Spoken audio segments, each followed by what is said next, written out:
my name is Jessie, and today I'm going to show you how to make some spiral or rose pattern polymer clay beads. To make the polymer clay beads, you're first going to want to get all of your supplies ready to go. Things you're going to need for this project are your clay roller, your toothpick or your skewer stick. This will be to poke holes in the beads after we're finished. You're going to need your cord if you want to make a necklace or a keychain. You're going to need your clay colors. And then from home, you may need to get a butter knife, a pair of scissors, a baking sheet like a cookie tray or a cake pan, a small piece of foil, and finally, you're going to want to cover your workspace. I used some wax paper and I just taped the edges with masking tape. You can also use white printer paper or any kind of plain paper that does not have printing or ink on it. Additional cutting tools you may need are a box cutter or a steak knife. The steak knife should be non-serrated, meaning that the edge is flat.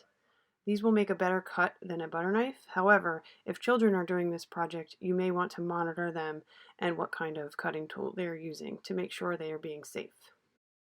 To get started, we're first going to get our clay colors and we are going to condition the clay. And by that I mean this clay right now is in a square shape and it's kind of hard. So we first have to take each of our colors of clay and get them a little bit soft and a little bit warm. You can do this by smashing it together with your hands. Get each color soft so that we can work with it.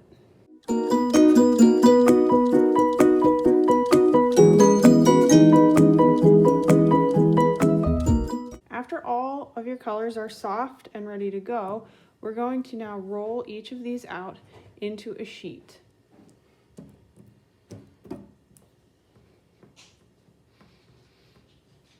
So you're going to want to roll it one way, and then you can turn the clay and roll it a little bit the other way.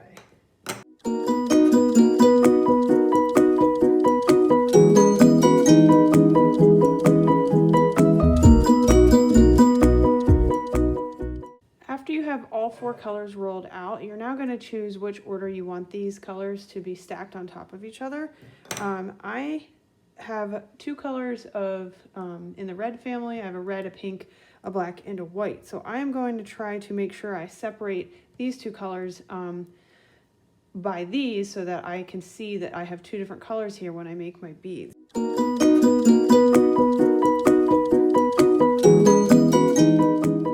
After you sandwich all of your colors in a stack like this, you're going to get your clay roller and roll this out just a little bit more. I like to roll one side after I stack the colors and then flip it over and roll the other side. You're going to very carefully cut off some of your edges, and we're going to keep these scrap pieces of clay. We're actually going to use these to make the bottom form of our beads. So again, here you're trying to make straight cuts, but don't worry if it's you know, a little bit messy. Okay, so now I have this. Okay, now this is the tricky part. We are going to roll this up, and in order to do that, I am going to fold one side in, and then I'm going to roll it, trying to keep all of the edges and middle rolling together at the same time.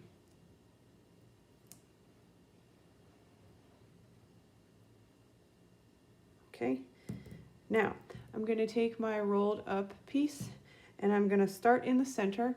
You're going to start in the center with two fingers, roll this back and forth.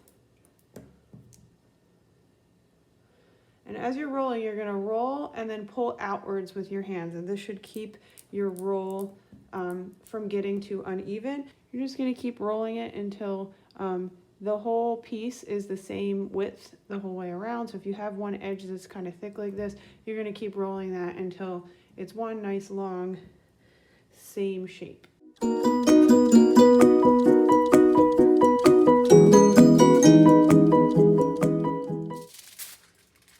After you're finished rolling your cane to make it longer, you're going to cut the cane in half, And the next step is we are going to slice the cane down into as thin of slices as we can make. You're going to repeat this step until you have completely sliced down 1/2 of your cane. Remember to be careful while cutting.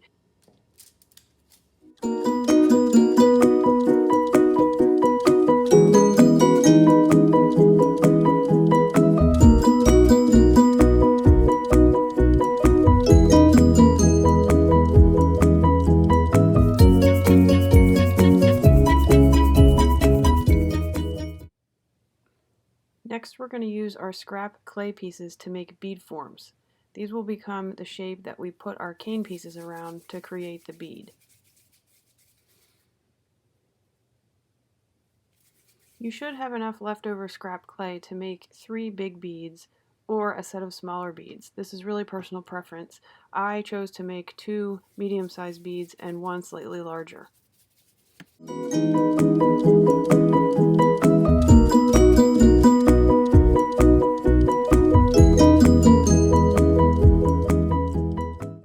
After you've finished making all of your bead forms, you're going to cover each of the bead forms with cane slices.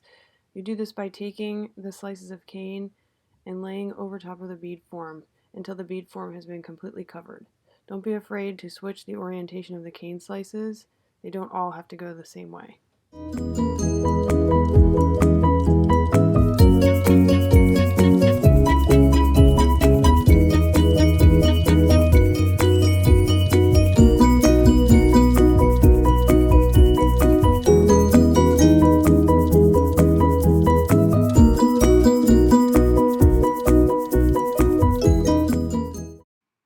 After you have a bead form completely covered with cane slices, you now need to roll the bead in your hands to blend the edges. Keep rolling the bead until you can't see any cracks between the slices. This is very important so that they do not fall apart while baking. Repeat this process until you have covered all of your bead forms.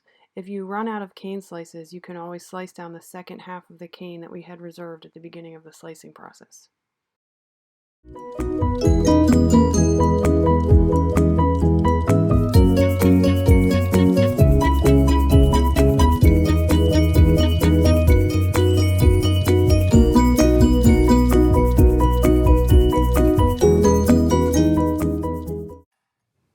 After our beads are completely covered and edges blended, the last step we have to do before baking is put the holes through the center of the beads. To do this, you're going to take your wooden toothpick or your skewer stick, find a good place for the hole, hold the bead without pressing too hard, and slowly make a hole through one side of the bead.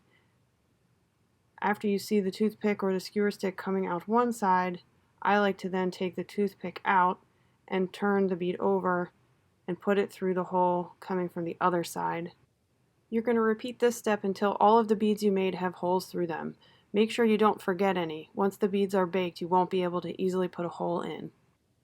It's also a good idea before baking to double check that the size of the hole you are making will fit the thread or cord that you're going to be using for your necklace or keychain. I usually take one of my beads and double check this before I put the beads in the oven. The last and final step for the bead making process is to bake the beads. You're going to do this by preheating the oven to 275 degrees Fahrenheit. Put your foil piece inside the pan or on top of the cookie sheet that you plan on using to bake the beads. Try to place it in a way that will prevent the beads from rolling around or sticking to each other. Place each of the beads carefully into the baking dish, and now we're ready to bake.